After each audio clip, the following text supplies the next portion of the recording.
1918 was an important year in Arthur Machen's history. It was when the American bookman Vincent Starrett began championing Mackin in the US, and Machen's star began to rise on both sides of the Atlantic, allowing for the publication of new work and many reprints of previous writings.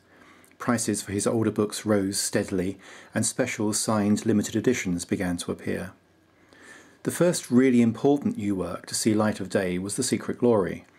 Parts had been published elsewhere, including in The Gypsy in May 1915. Published by the Pomegranate Press, this is a beautiful thing, with designs by Alan Oddle, who I have previously mentioned. I don't have Part 2, which was printed in cheap paper wraps and is incredibly rare in even passable condition.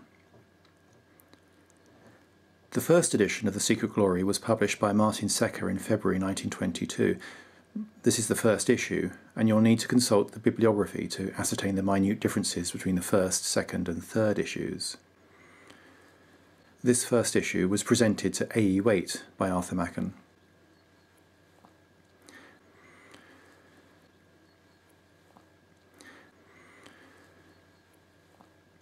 This second issue is obviously in a jacket. I've tipped inside a letter from John Betjeman to Colin Summerford, who must have passed it on to either Mackin himself or his daughter, Janet, from whom it came.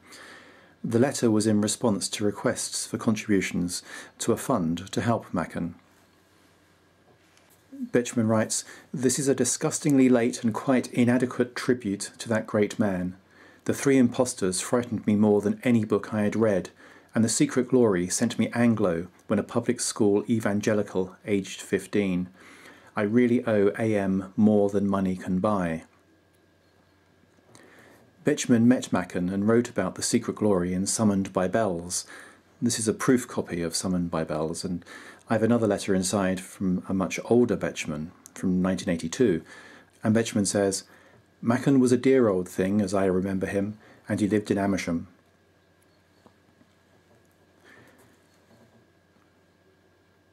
In Summoned by Bells, Betjeman writes, "With Arthur Machen's Secret Glory stuffed into my blazer pocket, up the hill onto St Merrin, down to Padstow Quay."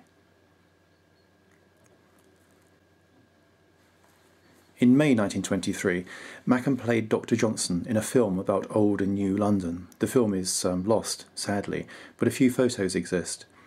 This bizarrely doctored photo was issued by the original American Mackin Society in 1957, who must have got the picture from the Daily Dispatch. This great photo is a very modern one from a photo library, who have the original negative, which probably came from a newspaper archive. It shows Mackin on the front steps of Dr. Johnson's house. But this photo, which I bought a few years ago from James Cummings, the booksellers, has Mackin playing for the movies. We enlarged this and used it on the cover of Galsworth's Life of Mackin, published just a few years ago.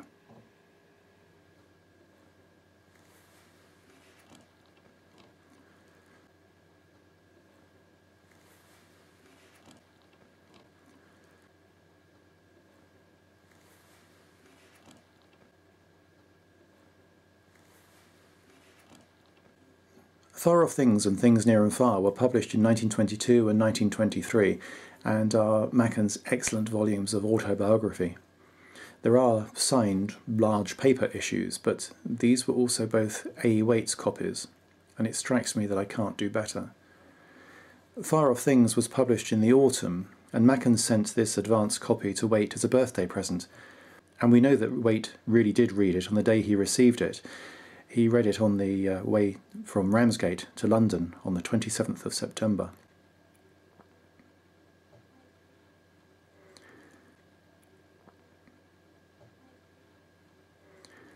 Between the publication of the 2 volumes of autobiography was Danielson's bibliography of Mackin. I upgraded a very good copy of this for this beat-up copy because it came to me through Mackin's granddaughter, Catherine. It was inscribed by Mackin to DPM, his wife, Dorothy Purefoy Mackin. This was Mackin's own copy of The Grand Trouvaille, published by the First Edition Bookshop. That's according to Janet, his daughter, who gave it to me, but because it was his own copy, he didn't bother to put a signature in. It has a pencilled note in the beginning referencing his story N, which would be great if I could say that it was actually in his handwriting. I don't know who's actually written it.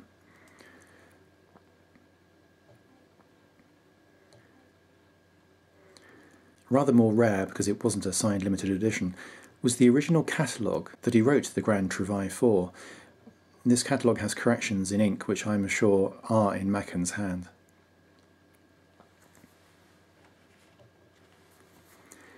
In May 1923, the Starrett edited collection The Shining Pyramid was published by Kovicki McGee in Chicago.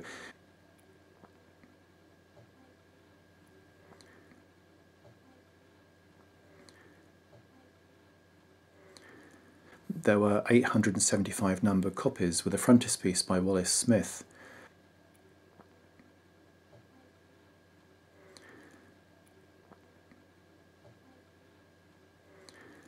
The book caused a great deal of trouble, along with The Glorious Mystery, which was published in 1924.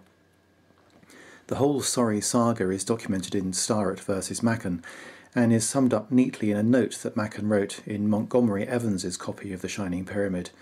To paraphrase, Machen basically admits that he told Starrett to do whatever he liked way back in 1918 with any old stories or essays that he found by Machen.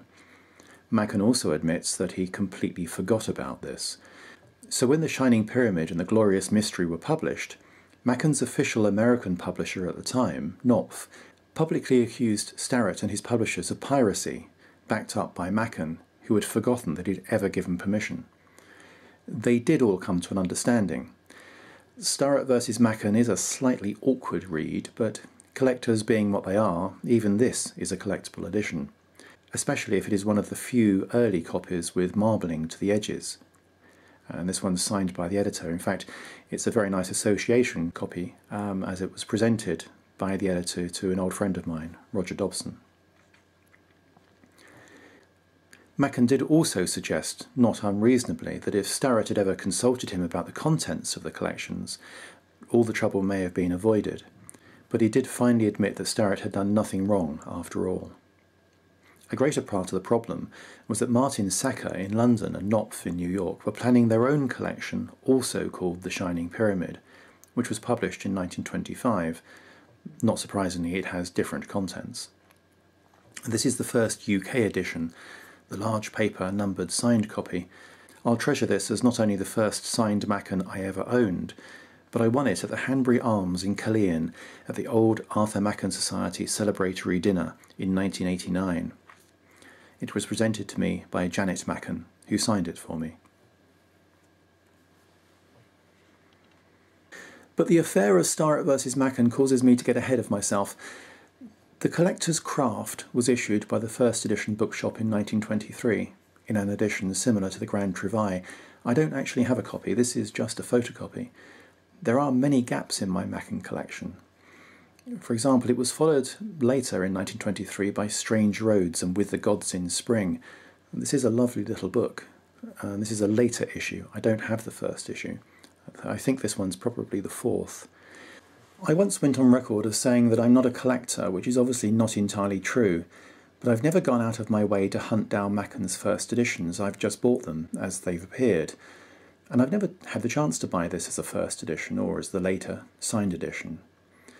The thing is, I could go on the internet tonight and just buy most of the books which are presently missing from my collection, but where would be the fun in that?